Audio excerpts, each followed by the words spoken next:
Yon mga kameta, isa na namang gala episode ang i-share natin sa inyo. Nandito nga pala tayo sa may Strahov Monastery. Yang taas na yan mga kameta ay Strahov Monastery. Wow! Bali ito yung pinakamataas na bundok dito sa center ng Prague. Yung pagkaan dito kayo, makikita mo ang buong city mga kameta, napakaganda. Tsaka dito meron din mga restaurant. Yan sa paligid. Ang dami mga turista. Nakakatuwa. Yun. Selfie yun. Sana mapapasana all ka na lang. May kasama, may ka-date. Yun ang ganda mga kameta. Napaka-green ng lugar. Wow! Talagang ma-attract kayo sa lugar mga kameta. It's really amazing. Yun, sinum out natin ng konti. Yan nga pala ang Prague Castle. Yun. Ito ang pinaka-center mga kameta. Napakaganda. Pagkaan dito kayo sa lugar to para kayong mga nasa Castile yung lugar. Wow! Kasi ang Prague is napakaraming mga castle. At ito ay isa sa mga castle nila.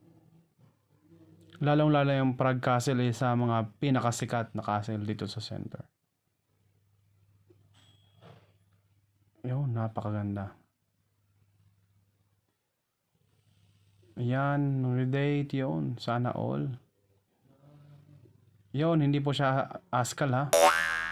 Breed din po siya. Siguro pinapalakad-lakad lang ng amo. Yun, salamat nga pala sa mga nanood ng aking mga videos. Yun, mga nakaraang live natin. Thank you sa inyo mga kameta. Ang Prague nga pala ay ang capital ng Czech Republic. At ang Czech Republic ay part ng Europe. Wow! Bale nga pala next month ay may experience na natin ang autumn. Yun, medyo palamig na ho dito sa Prague. And hopefully po sana December or January, yun, maka-experience tayo ng snow. At wag ko po kayo mag-alala, i-share po natin sa inyo ang feeling. At gaano ba talaga kalamig pagka nag-i-snow na? Sa atin kasi parang sa refrigerator lang. Ang yelo. Yun, sana all. May kahag. Yun, bali pababa na tayo mga kameta.